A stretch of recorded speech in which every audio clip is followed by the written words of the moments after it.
Assalamualaikum warahmatullahi wabarakatuh. Selamat pagi, selamat siang anak-anakku. Salam sejahtera untuk kita semua.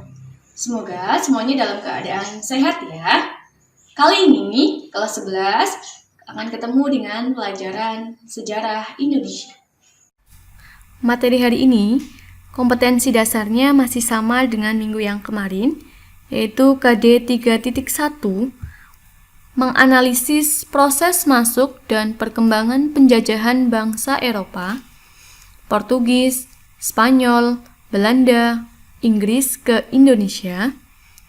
KD 4.1, mengolah informasi tentang proses masuk dan perkembangan penjajahan bangsa Eropa, Portugis, Spanyol, Belanda, Inggris ke Indonesia dan menyajikannya dalam bentuk cerita sejarah. Bab 1, antara kolonialisme dan imperialisme. Hari ini kita akan belajar tentang masa kekuasaan VOC. Tapi sebelumnya, kita ingat lagi materi pembelajaran minggu kemarin, yaitu tentang proses kedatangan bangsa Eropa di Indonesia. Motivasi kedatangan bangsa Eropa di Indonesia yang pertama adalah perkembangan ilmu pengetahuan dan teknologi. Yang kedua, jatuhnya Konstantinopel ke Turki Utsmani. Yang ketiga, pencarian rempah-rempah. Dan yang keempat, adanya semboyan 3G, Gold, Glory, dan Gospel. Kemudian ada 4 bangsa. Yang pertama ada Portugis, yang kedua ada Spanyol, yang ketiga ada Inggris, dan yang keempat ada Belanda.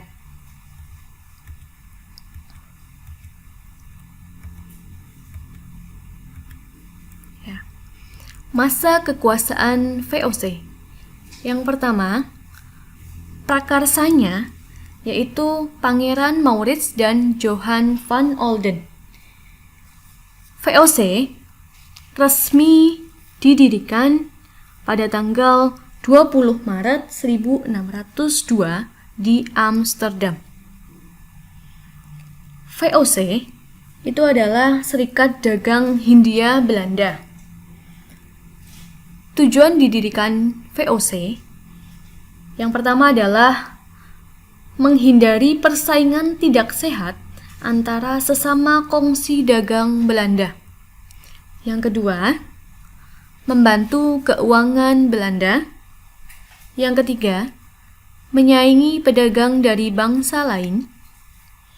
Yang keempat, menjalankan pemerintahan sebagai wakil pemerintah Belanda di Hindia Timur. Yang kelima, memperkuat para pedagang Belanda dalam menghadapi persaingan.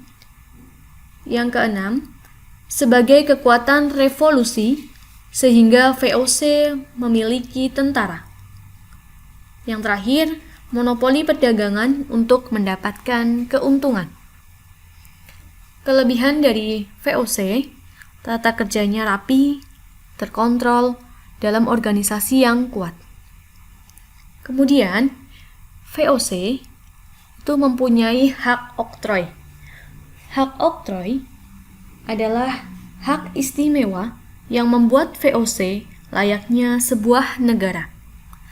Hak oktroy VOC tersebut meliputi yang pertama, hak untuk melakukan monopoli perdagangan di wilayah Tanjung Harapan sampai dengan Selat Magelhaens. Yang kedua, yaitu mencetak dan mengedarkan mata uang sendiri. Yang ketiga, mengadakan perjanjian dengan raja-raja. Yang keempat, membentuk angkatan perang sendiri. Yang kelima, melakukan peperangan. Yang keenam, menyatakan perang dan damai. Dan yang ketujuh, memerintah di negeri jajahan.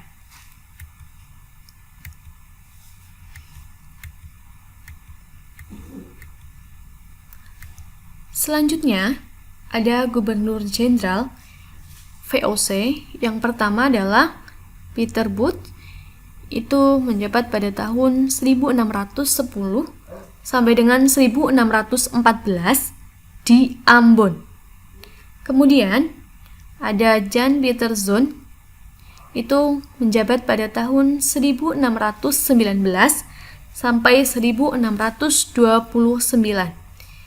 Inilah yang peletak dasar imperialisme yang merebut Jayakarta, Batavia pada tanggal 30 Mei 1619.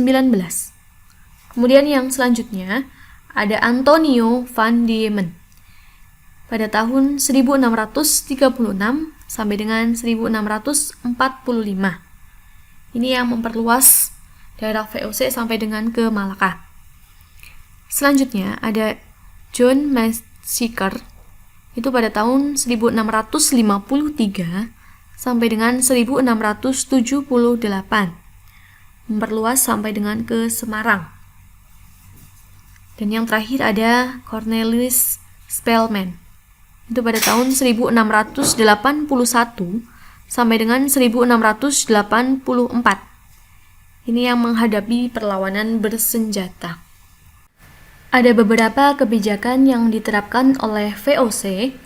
Yang pertama yaitu pelayaran pantai untuk mengawasi pedagang Maluku agar tidak menjual rempah-rempah kepada pedagang lain. Yang kedua, menebang tanaman rempah-rempah yang diproduksi secara berlebihan. Yang ketiga, kewajiban rakyat untuk membayar pajak dalam bentuk hasil bumi. Yang keempat, kewajiban rakyat menyerahkan pajak berupa hasil bumi. Yang kelima, kewajiban menanam kopi bagi rakyat Priangan. Selanjutnya, ada beberapa cara VOC meningkatkan eksploitasi kekayaan alam. Yang pertama, merebut pasaran produksi pertanian dengan memaksakan monopoli rempah di Maluku. Yang kedua, tidak ikut aktif dalam kegiatan produksi, tetapi dapat memperoleh hasil pertanian dengan mudah. Yang ketiga, VOC selalu mengincar dan berusaha keras untuk menduduki tempat-tempat strategis. Yang keempat, VOC melakukan campur tangan atau intervensi terhadap kerajaan Nusantara. Yang kelima, lembaga pemerintahan tradisional atau kerajaan masih tetap dipertahankan dengan harapan bisa dipengaruhi atau diperalat. Kalau tidak mau, maka akan diperangi. Yang terakhir, kemunduran atau keruntuhan VOC disebabkan oleh yang pertama, anggaran pegawai yang terlalu besar. Yang kedua, manajemen yang buruk dan korupsi dari para pegawai VOC. Yang ketiga, banyaknya biaya untuk perang. Yang keempat, dividen pada pemegang saham. Yang kelima, hutang VOC. Yang keenam, persaingan dengan kongsi dagang lain. Yang ketujuh, daerah VOC yang sangat luas mengakibatkan sulitnya pengawasan. Yang kedelapan, meletusnya revolusi Prancis sehingga Belanda jatuh ke Prancis. Dan yang terakhir, penentangan rakyat Indonesia terhadap VOC menyedot biaya dan tenaga. Selanjutnya, tugas mandiri yang kedua, kalian lakukan analisis bagaimana penilaianmu terkait dengan korupsi yang dilakukan para pejabat VOC, bagaimana kalau dibandingkan dengan korupsi yang dilakukan di Indonesia saat ini. Kerjakan tugas di buku tulis kalian, kemudian difoto dan dikirim di kelas online Sejarah Indonesia. Demikianlah tadi materi pembelajaran hari ini. Semoga bermanfaat untuk kita semua. Sampai ketemu di materi selanjutnya. Tetap semangat dan jangan lupa untuk selalu menjaga kesehatan.